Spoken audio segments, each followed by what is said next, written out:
It was 2:47 a.m. on a Tuesday when my phone buzzed on the nightstand.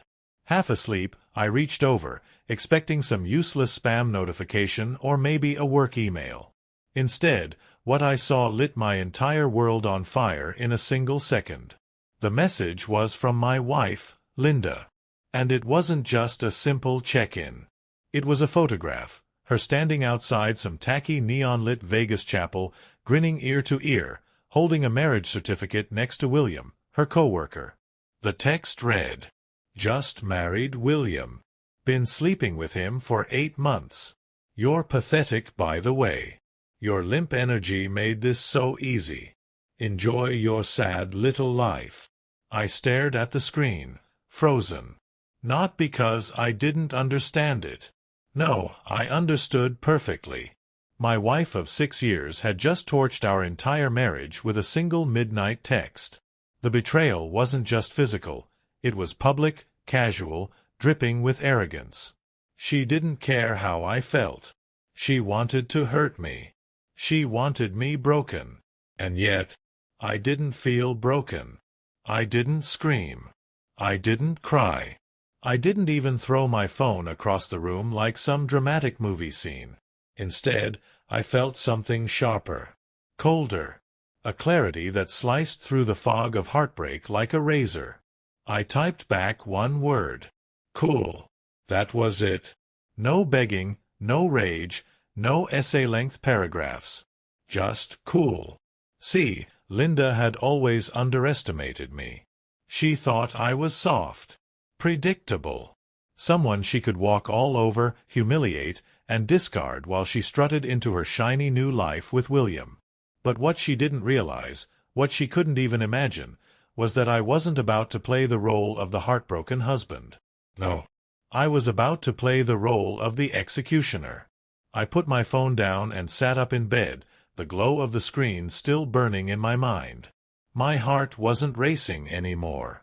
In fact, I felt calm. Almost too calm. Because Linda had made one fatal mistake. She thought cheating on me was the victory. But the real game, that had always been control. And in that arena, she didn't stand a chance. Every financial account, mine. Every credit card, mine. The house? Purchased before we even married. The car? Leased in my name. Linda, for all her arrogance, had been living in a kingdom where I held the keys. She just never realized until now. And with that single cool, I had decided, she was about to lose everything. But before I tell you how I turned her Vegas celebration into the beginning of her personal apocalypse, let me rewind a little. Because you need to understand the context. You need to see how the cracks had already been forming long before the neon lights of Vegas ever entered the picture. Because if you think this story started at 2:47 a.m. with one text, you'd be wrong. This story started years earlier, with a marriage built on lies, entitlement, and the kind of red flags I should have seen waving in my face. And trust me, by the time this story is over, you'll understand why my calm little cool wasn't the end. It was just the opening move. People like to say marriages don't collapse overnight. That they rot slowly, piece by piece, until one day the whole thing just crumbles. Looking back, that's exactly what happened to mine. When Linda and I first met, she was magnetic. Funny, sharp, the kind of person who could walk into a room and have everyone leaning toward her like flowers chasing sunlight. I was hooked. We moved fast. Too fast, if I'm being honest. Within a year we were married, standing in front of friends and family, smiling for photos that now feel like props from someone else's life. On paper, we looked perfect. Two young professionals climbing the ladder.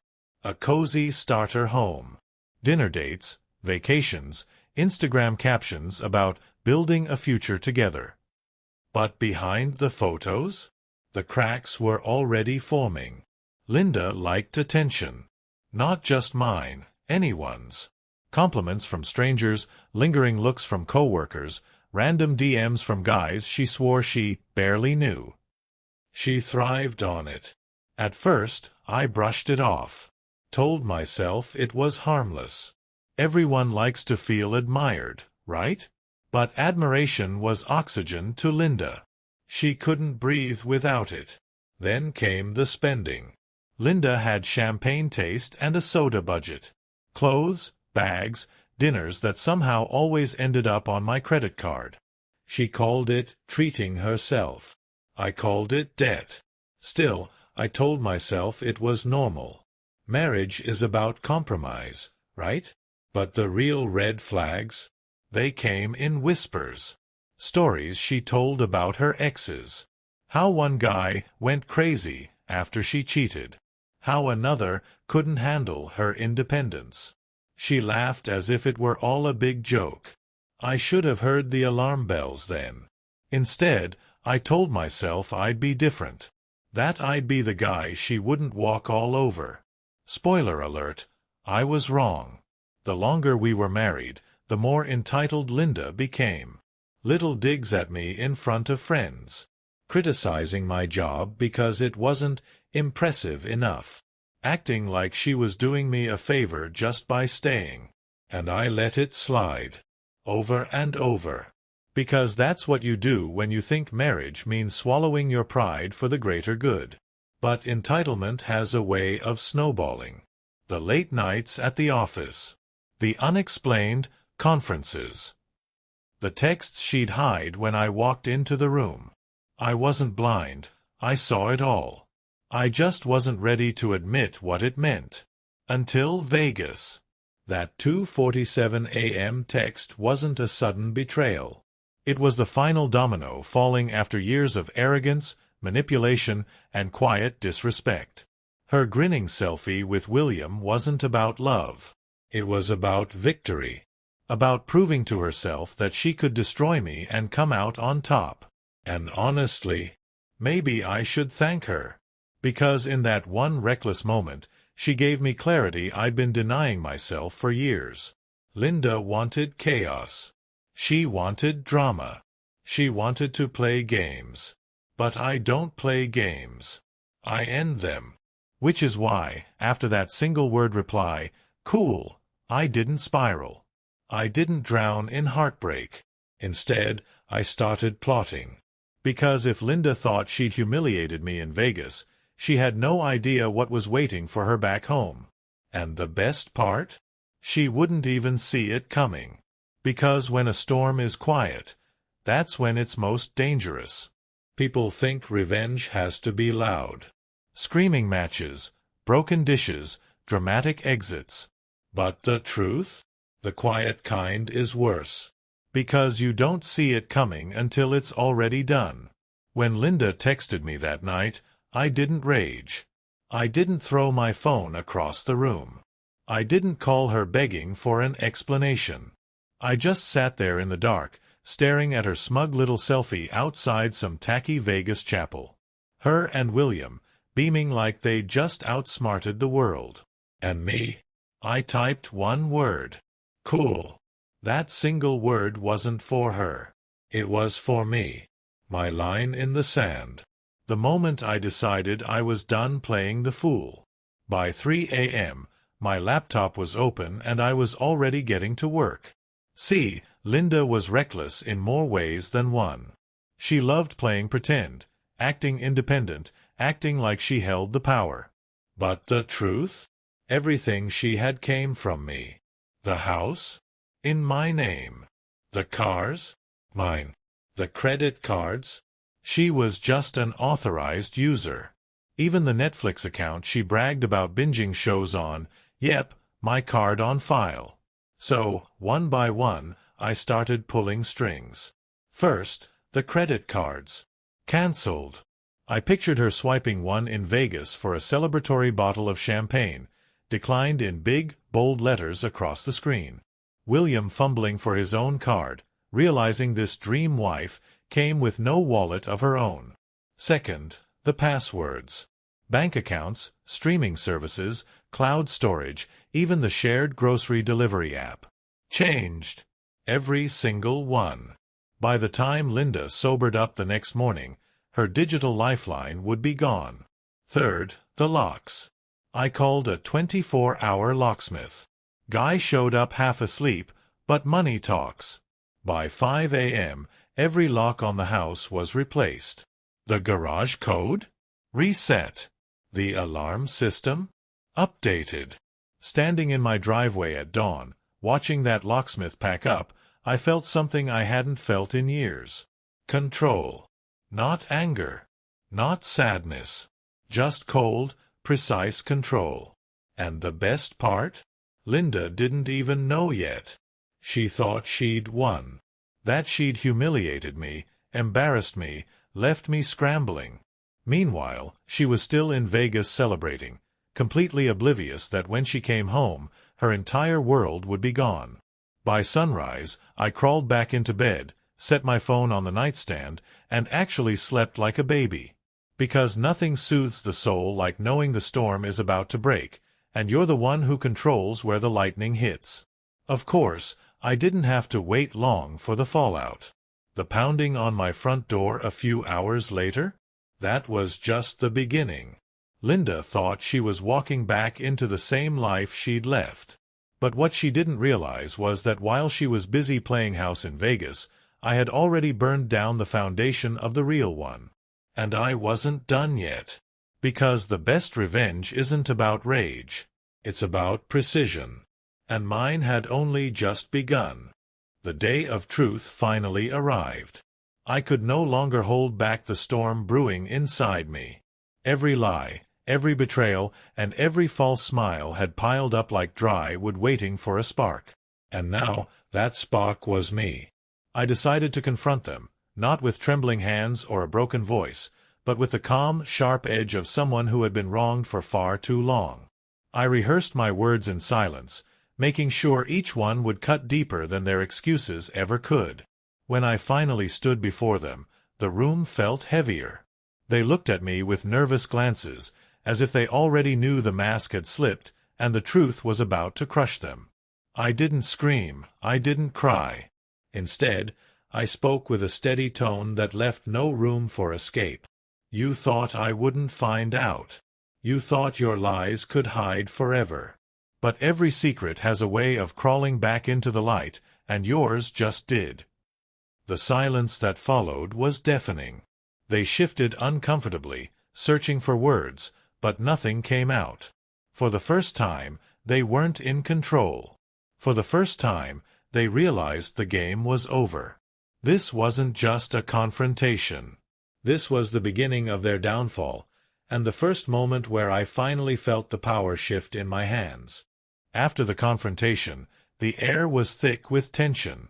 Their silence said more than words ever could. I had exposed them, stripped away the mask they wore so proudly, and now they stood frozen, unable to defend the wreckage they had created. But what came next was something I had already prepared for. I didn't walk away shattered or defeated. I walked away with my head held high, knowing I had reclaimed the power they tried so hard to take from me. The fallout began almost immediately.